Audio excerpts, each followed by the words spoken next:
नमस्कार साथियों। आज मैं छत्तीसगढ़ के रायगढ़ जिले में हूँ और रायगढ़ जिले में एक तामनार ब्लॉक है, तहसील है।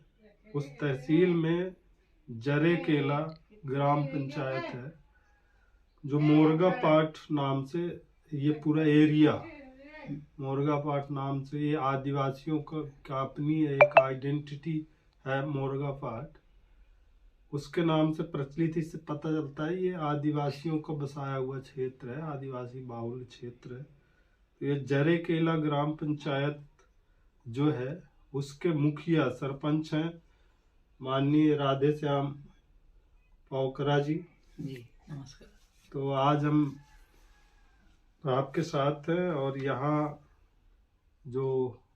की जो कैसी यहाँ का रहन सहन है, कैसे लोग रहते हैं, यहाँ का आर्थिक स्रोत क्या है, यहाँ किसानी क्या है, लोगों की जमीन क्या, सारी चीज़ों पे हम सरपंच साहब से बात करेंगे। सरपंच साहब नमस्कार। नमस्कार जी। तो आप हमें बताएं कि आप कब सरपंच बने यहाँ से? अभी मैं सरपंच बना हूँ 2020 से, अभी जो चुनाव हुआ था जी जी उसी समय से अभी हूँ, सरपंच हूँ। इसके पहले मैं उप सरपंच में था जी। उसके बाद में फिर सरपंच में फॉर्म भर के सरपंच में जीता हूँ 2020 से। अभी सरपंच हूँ, अभी वर्तमान में भी सरपंच हूँ। चलिए, बहुत बहुत धन्यवाद।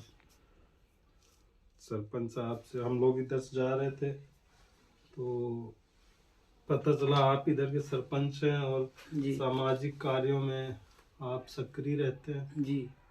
तो हमने सोचा आपसे मिला जाए। जी जी। तो आप ये बताएं, यहाँ की जो आबादी है जी सर, मैक्सिमम कौन लोग हैं यहाँ? जो ये ब्लॉक है जी, ब्लॉक में यहाँ मुख्य रूप से कौन सी जातियां हैं, कौन से समुदाय रहते हैं जी। और यहाँ जब मैं आ रहा था तो यहाँ काफी फैक्ट्रियां देखने को मिली हमको। जी जी सर। तो ये जो फैक्ट्रियां लगी हुई है, लोगों की सहमत से लगी हुई है या किस तरीके से? नहीं सर, यहाँ किसी की सहमति नहीं है। इंडस्ट्रियल एरिया लोगों की उसमें नहीं है और ये बहुमूल्य क्षेत्र, आदिवासियों की बहुमूल्य क्षेत्र है। अच्छा। और इसमें जो फैक्ट्रियां बैठी है वो यहाँ के निवासियों आदिवासियों के सहयोग से नहीं बैठा है। अब वहाँ पर जबरदस्ती यहाँ पर आया हुआ है, पूरा तमनार ब्लॉक में दबाव बना के यहाँ पर फैक्ट्रियां बैठाया गया है और कोई किसी प्रकार का सहयोग नहीं मिला है आदिवासियों के द्वारा।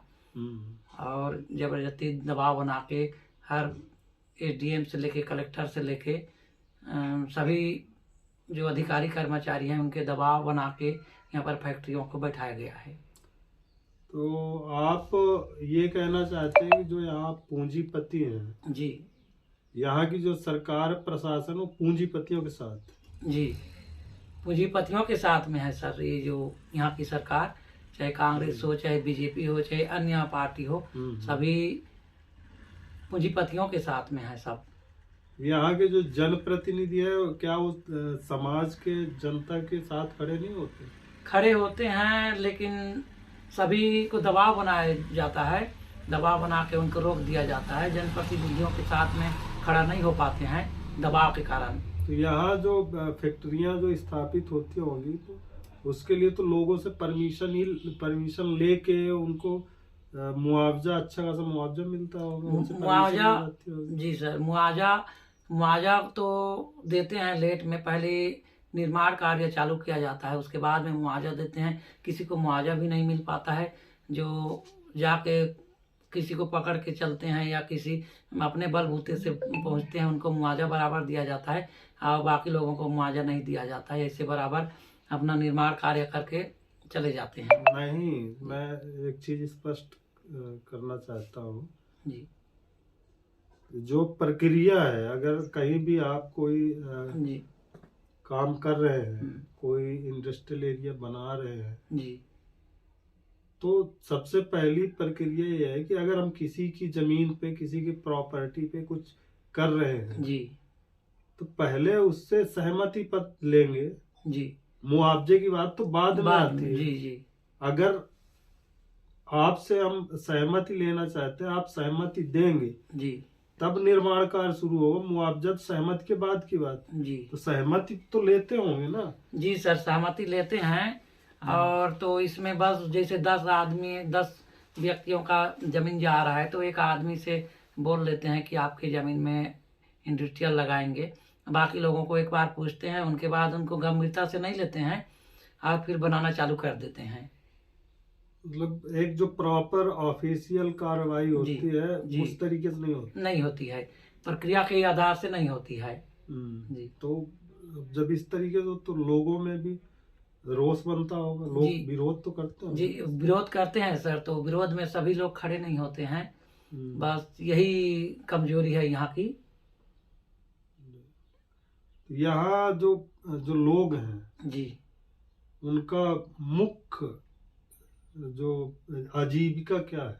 मुख्य आजीविका है खेती है, खेती कृषि है। इसमें कृषि के अलावा इनके पास और कुछ नहीं है। और तो अगर ये जो फैक्ट्रियां इसी तरीके से जी और इसी तेजी से जी इनके जमीनों को लेती रही जी और लोग देते रहे जी, इच्छा से दे या अनिच्छा से दे जी, तो फिर तो आने वाले 10-15 वर्षों में इनके लिए खेती की जमीन ही नहीं बचेगी। नहीं बचेगी सर। इसमें कोई इंडस्ट्रियल एरिया आएगा, एक भी जमीन नहीं बचेगा। आज इतना लिया है, कल उतना लेगा, कल पूरे गांव को लेगा। तो यहाँ के गांव वाले को तो वैसे में ही उठ के भागना पड़ेगा कहीं और दूसरे जगह। तो इनका तो जीवन यापन पूरा अस्त व्यस्त हो जाएगा।